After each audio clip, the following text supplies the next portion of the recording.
Just বাড়িতে ফিরলাম, খুবই ক্লান্ত। থাম্বনেল দেখে নিশ্চয়ই বুঝে গেছো আজকে ভিডিওতে কি হতে চলেছে। তো চলো মজা নাও।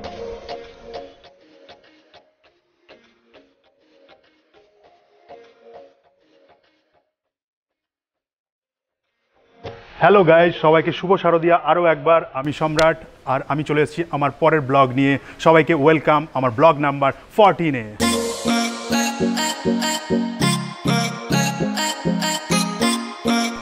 আজকের ব্লগটা খুবই ইন্টারেস্টিং, কারণ আমি আজকে সমস্ত যতগুলো কলকাতার মধ্যে বনেদি বাড়ির পুজো আছে, যেগুলো মেন সেগুলোতে যাওয়ার চেষ্টা করব, যতগুলো সম্ভব এই ব্লগটাতে কমপ্লিট করব। তো চলো আর দেরি না করে দেখতে থাকো এই ব্লগটা।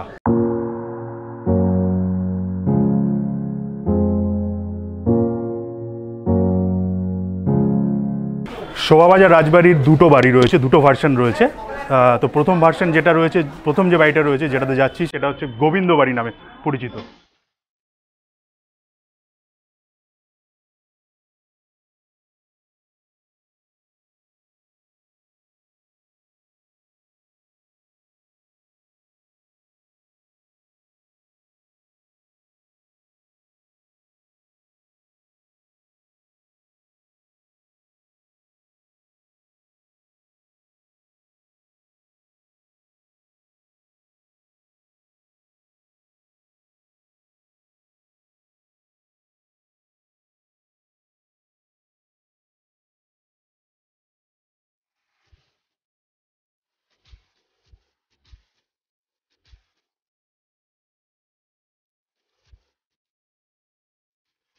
আমি এখন শুনে নেবো এখানকার এই পরিবারেরই একজন সদস্যর থেকে এই বাড়ির ইতিহাসটা, এবং কবে থেকে শুরু হলো, কত বছর হলো দুর্গাপুজোটা চলছে, এবং কিভাবে এই দুটো বাড়ি কেন হলো, এই পুরো ব্যাপারটা, এই ইতিহাসটা এখন আমরা জেনে নেবো একজনের থেকে। আমি রাজা নবকৃষ্ণর থেকে নপুরুষ, আমি নবম পুরুষ। আমার নাম প্রতীপ দেব। 1757 সালে রাজা নবকৃষ্ণ এই বাড়িটাকে তৈরি করেন, এবং সেই 1757 সালেই প্রথম এই বাড়িতে দুর্গাপুজো হয়েছিল। এই বছর নিয়ে 263 বছর ধরে এই দুর্গাপুজো চলছে। এই দুর্গাপুজোতে তখনকার দিনে Lord Clive, Warren Hastings, William Bentinck, Robert Combermere, বিভিন্ন যে রাজপুরুষরা ছিলেন, ইংরেজ রাজপুরুষরা, তারা আসতেন এখানে। এই নাচ ঘরে তখন নাচ হতো, এখানে বড় বড় পার্টি হতো, ইত্যাদি হতো। এবং ইংরেজ আমলের, যেহেতু রাজা নবকৃষ্ণের সঙ্গে ইংরেজদের সম্পর্ক অত্যন্ত ভালো ছিল, তারা এখানে এসে দুর্গাপুজোটা উপভোগ করতেন। এই দুর্গাপুজো এখনও চলছে 263 বছর। আমাদের আরেকটা বাড়ি আছে, এটা হলো রাজা নবকৃষ্ণের বড় ছেলেকে উনি দিয়েছিলেন, গোপীমোহন দেবকে। এটা বড় ছেলের বাড়ি। এর পাশে আরেকটা বাড়ি আছে, ওটা রাজকৃষ্ণ দেবের বাড়ি, ওটা ছোট ছেলে।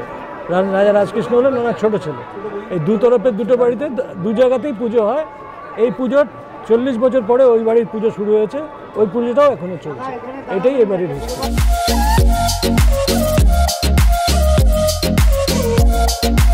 সেকেন্ড যে বাড়িটাতে যাচ্ছি এখন, সেটার নাম গোপীনাথ বাড়ি। শোভাবাজার রাজবাড়ির নাম শুনে নিশ্চয়ই বুঝতে পারছো এটা কোথায়। এটা শোভাবাজার মেট্রো স্টেশনের একদম কাছেই। প্রত্যেকটা জায়গার ম্যাপের ডেসক্রিপশনে আমি লিঙ্কগুলো দিয়ে দেবো, তোমরা দেখে নিতে পারো। শোভাবাজার মেট্রো স্টেশন থেকে বেরিয়ে রাস্তার মাঝখানে যে লাল মন্দিরটা রয়েছে, এই মন্দিরটার ঠিক বাদিকে যে গলিটা, এটাই হচ্ছে শোভাবাজার রাজবাড়ি যাওয়ার রাস্তা।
মহাত্মা গান্ধী রোড একটা।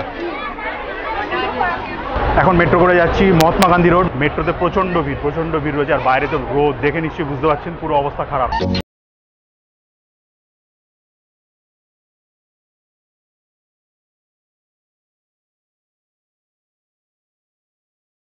জাস্ট এক্সিট করলাম মহাত্মা গান্ধী রোডের মেট্রো স্টেশন থেকে, এখন দাঁড়িয়ে আছি। এখন ম্যাপটা দেখছি, গুগল ম্যাপে দেখে এখন যাব। এখন যাচ্ছি আমরা বাঁধনচন্দ্র রায়ের বাড়ি। আজকে আমি পাঞ্জাবি পরেছি, এই পাঞ্জাবিটা আমার খুবই ফেভারিট পাঞ্জাবি। অ্যাকচুয়ালি এই পাঞ্জাবিটা পুরনো, নতুন নয়, কিন্তু এটা আমি পেয়েছিলাম, গিফট পেয়েছিলাম 2016-তে পয়লা বৈশাখে আমি গিফট পেয়েছিলাম। পাঞ্জাবিটা বাংলাদেশ থেকে আমার এক ফ্রেন্ড দিয়েছিল আমাকে। আমি শুনেছিলাম যে এটা ওখানকার একটা খুব নামি কোম্পানি, আরং কোম্পানির পাঞ্জাবি, যেটা ওখানে সবথেকে বেস্ট পাঞ্জাবি। তো এটা আমার ফেভারিট পাঞ্জাবি। পাঞ্জাবিটার কাজটা দেখো একবার, পুরো সুতোর কাজ করা, কাঁথা স্টিচের, অসাধারণ। আমার খুব ভালো লাগে এই পাঞ্জাবিটা।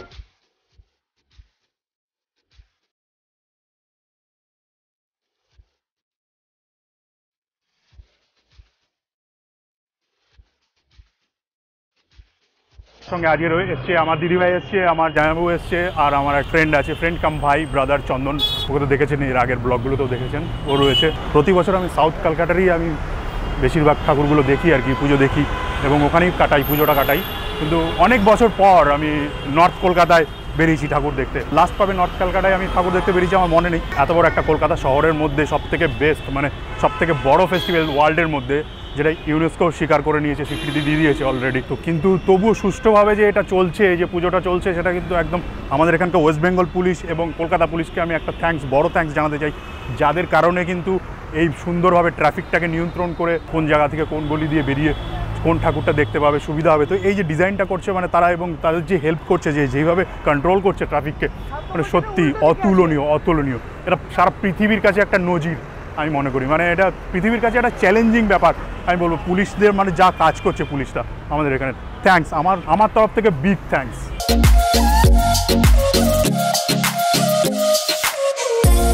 শোভাবাজার রাজবাড়ির পর চলে এসেছি এখানে বদনচন্দ্র রায়ের বাড়িতে। এই যে বাড়িটা দেখতে পাচ্ছেন, এখানে আমি এখন যাব, বদনচন্দ্র রায়ের পুজোটা দেখব।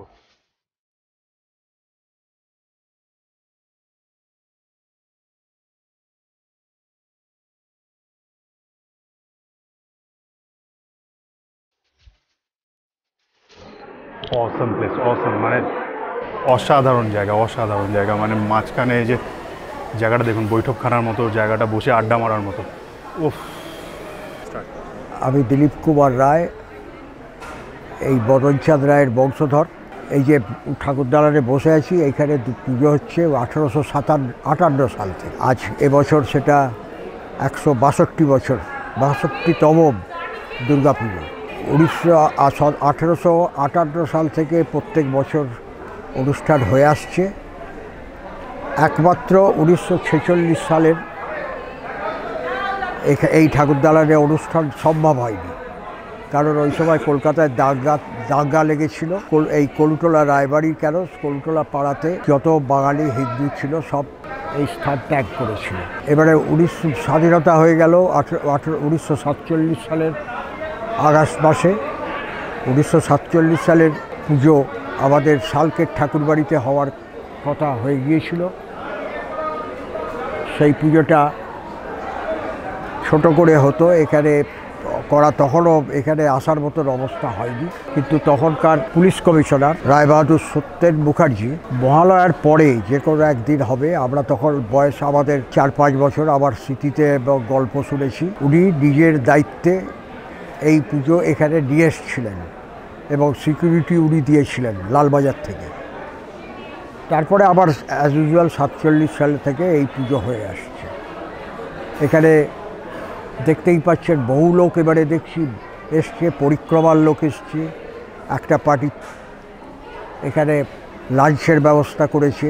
সকালে যারা এসেছিল প্রত্যেকে প্রসাদ দিয়ে গেছে। তা 1858 সাল থেকে এই পুজো, রায়বাড়ির মদন রায়ের পুজো হলেও মহালয়ার কয়েকদিন আগের আনন্দবাজার কাগজে এই রায়বাড়ির পুজো নিয়ে একটা লেখা বেরিয়েছিল, সেখানে 1792 সালের কথা উল্লেখ আছে। তো সেই হিসেবে আমাদের পুজো হয়তো আরও কবে সেটা আমরা জানি না। আমাদেরও খুব আনন্দ হচ্ছে, সবাই আসছে, জিজ্ঞেস করছে, এইভাবে চলছে। এখন আমরা প্রায় 80 বছরের কাছাকাছি এসে গেছি। যতদিন আনন্দ করতে পারবো মায়ের আশীর্বাদে ততদিন আনন্দ। এখন মুশকিল হচ্ছে, এ বাড়িতে তখন আমরা ছেলেবেলায় 70-80 জন মেম্বার ছিলাম, কিন্তু সেই জায়গায় এখন দাঁড়িয়ে এসে 25-30 জন বড় জোর। তা ভবিষ্যৎ এমডি যারা আছে তারা চাকরি বাকরি সূত্রে বাইরে চলে যাচ্ছে। এখন মায়ের আশীর্বাদে কী হবে সে তো আমরা এখন বলতে পারবো না। আমরা ব্যবস্থা করে যাচ্ছি, তাদের দায়িত্ব তারা দেবে, তারপরে মায়ের ইচ্ছে। এই বদনচন্দ্র রায়ের বাড়ির থেকে এখন বেরিয়ে যাচ্ছি রানী রাসমণির বাড়িতে, এখান থেকে বেরোবো। এই জায়গাটা তো দেখালাম এবং এখানকার ইতিহাসটা আশা করি যতটা সম্ভব খোলা গেছে, মানে জানতে পেরেছি আমি যতটুকু, সেটুকু আমি আপনাদের সঙ্গে শেয়ার করে নিয়েছি। এবার এখান থেকে বেরিয়ে যাচ্ছি, এখান থেকে বেরিয়ে যাব এখন রানী রাসমণির বাড়ি। মহাত্মা গান্ধী রোড থেকে চলে আসলাম স্প্ল্যানেডে মেট্রো করে। এর আগে যখন মেট্রোতে উঠলাম যে প্রচণ্ড ভিড় ছিল, সেই ভিড়টা এখন কিন্তু ছিল না। তো এটা আমি বুঝতে পারলাম যে তখন মেট্রোটা সবে মাত্র জাস্ট স্টার্ট করেছিল একটার সময়, সেই কারণে হয়তো প্রচুর ভিড় ছিল, কিন্তু এখন দেখলাম স্বাভাবিক আছে লোকজন। তো গুড। স্প্ল্যানেডের মেট্রো থেকে নেমে জাস্ট এসএন ব্যানার্জি রোড দিয়ে এখন হাঁটছি, হেঁটে যাচ্ছি এখন রানী রাসমণির বাড়ির দিকে। সেখানকার পুজোটাতে যাব, আমরা দেখবো। রাস্তাঘাট স্বাভাবিকই দেখছি আমি, এখন অতটা ভিড় নেই। গুড। আকাশে একটু মেঘ করেছে, বৃষ্টি হতেও পারে।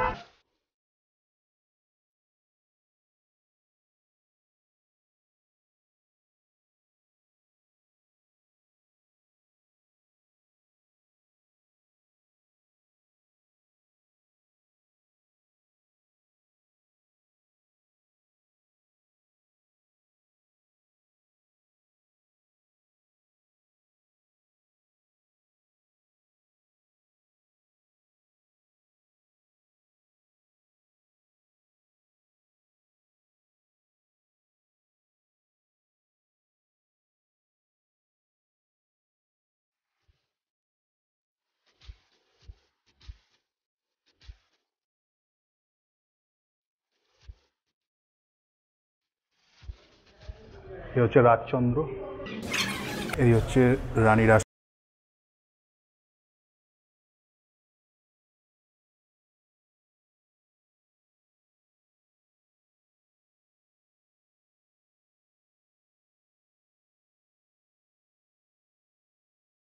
আমার নাম হচ্ছে সুস্মিতা ঘোষ। এটা হচ্ছে আমার বাপের বাড়ি। আর আমরা হচ্ছে মোহন বিশ্বাসের ফ্যামিলির। এই 5 পুরুষ আমাদের চলছে রানিং। আর এই মানে আমরা জ্ঞান হয়ে অবধি এখানেই আমরা মানে ঠাকুরদালানেই আমাদের ছোট থেকে সময় কেটে গেছে। সব অনেক স্মৃতি জড়িত আছে এখানে আমাদের এই ঠাকুর। সে রানী রাসমণির আমল থেকেই পুজো হয়ে আসছে আর কি তখনকার দিনে।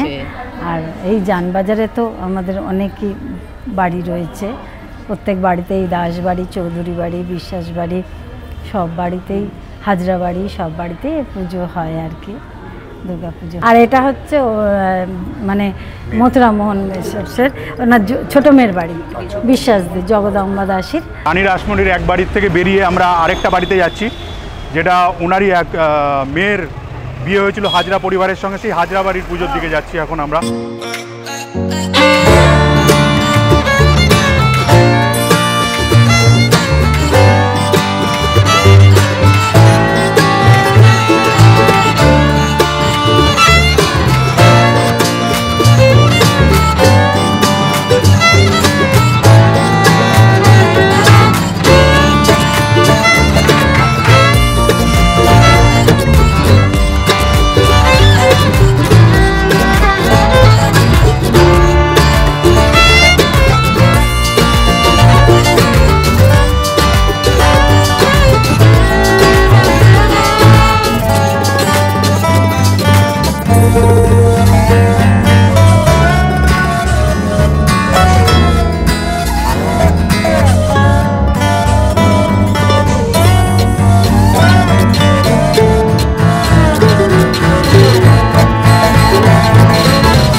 আমি এখন রয়েছি রাজচন্দ্র এবং লোকমাতা রানী রাসমণির প্রধান যে বাড়ি, সেই বাড়িতে। এর আগে যেটাতে ছিলাম সেটা রানী রাসমণির মেয়ের বাড়ি ছিল, হাজরা পরিবারের সঙ্গে বিয়ে হয়েছে, হাজরা বাড়ির পুজো নামে বিখ্যাত সেই বাড়িটা। আর এটা রয়েছে এখন লোকমাতা রানী রাসমণির প্রধান যে বাড়ি, সেখানে রয়েছে আমি।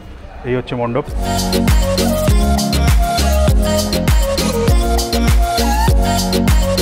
রানী রাসমণির আরেক বাড়িতে এসেছি, আর সঙ্গে সঙ্গে বৃষ্টিও শুরু হয়ে গেছে এখানে।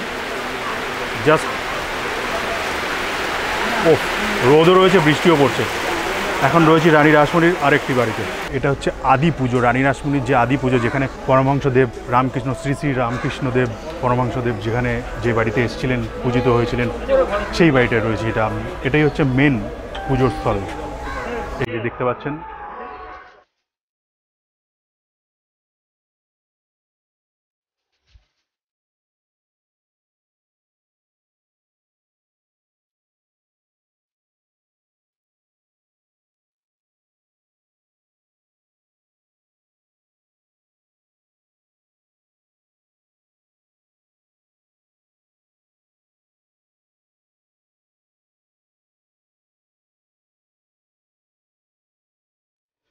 শুভেন্দু হাজরা, আমার এই বাড়ি, এই মথুরবাবুর ফ্যামিলি থেকে আমার 6th জেনারেশন। এটা 229, 229 বছরের পুজো। রানী রাসমণির শ্বশুরমশাই সীতারাম দাস এই পুজোরে করেন। সেই থেকে তারপর থেকে মথুরবাবু, তারপরে তৈলক্ষ্যনাথ বিশ্বাস, হ্যাঁ তারপরে আমরা বংশ পরম্পরা এই পুজো করে আসছে। টোটাল এইখানে ধরুন আমাদের বাড়িতে আরও দুটো পুজো হয়। একটা রানী রাসমণির মেজো মেয়ে কুমারী, আর একটা ছোটো মেয়ে আর এক ফ্যামিলি করে। এটা রানী রাসমণির মেন পুজো, সেটা রানী রাসমণি প্রত্যেক ঠাকুর যে পুজোয় এসেছিলেন, ঠাকুর এই পুজোয় এসে 3 দিন ছিলেন, যজ্ঞ করেছিলেন, সখী বেশে এইখানে ঠাকুরদালানে ছিলেন। মথুরবাবু তখন ওনাকে দেখে অবাক হয়ে যান। মথুরবাবু ওনাকে বলেন যে এই ভদ্রমহিলাটা কে, জগদম্বাকে জিজ্ঞেস করেন ওনার স্ত্রীকে। স্ত্রী তখন বললেন পরে পরিচয় দেবো, পরে গেলেন, তখন সব জগদম্বার গয়না ওনার পরানো ছিল। তারপরে যখন শুনলেন, তারপরে তিনি এত খুশি হয়েছিলেন যে ঠাকুরকে আর ছাড়তে চাইছিলেন না। ঠাকুর আমি বিসর্জন দেবো না, সব বিসর্জন হলেই তুমি চলে যাবে। তখন মথুরবাবু ওনাকে বুঝিয়ে শুনিয়ে বলেন যে না, আমি প্রতি বছরই পুজোতে হবে, প্রতি বছরই পুজোতে আমি আসবো, এই কথা দিয়ে ঠাকুর চলে যান। তারপরে ঠাকুর এখানে 1 মাস এসেছিলেন, 1 মাস ছিলেন। জগদ্ধাত্রী পুজো, দুর্গা পুজোর পর জগদ্ধাত্রী পুজোও করেছেন, তারপরে ঠাকুর যাচ্ছেন। এই পুজো আমাদের পুজো মহালয়ার পরের দিন থেকে হয়, 9 দিন হয়। আমাদের 5 জন পুরোহিত পুজো করেন, তারা নিষ্ঠাভরেই করেন। হ্যাঁ,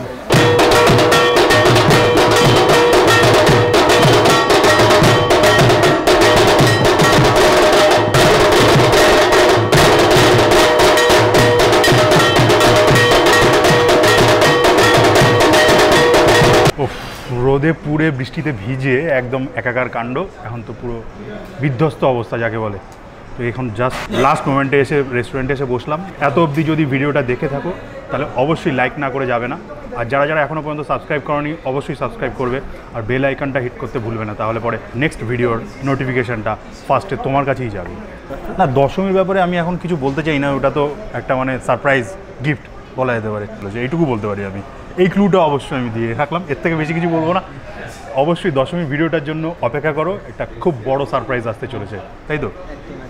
আর লাস্ট যেটা বলার, শিক্ষা আনে চেতনা, চেতনা আনে বিপ্লব, বিপ্লব আনে মুক্তি। চলো দেখা হচ্ছে নেক্সট ব্লগে।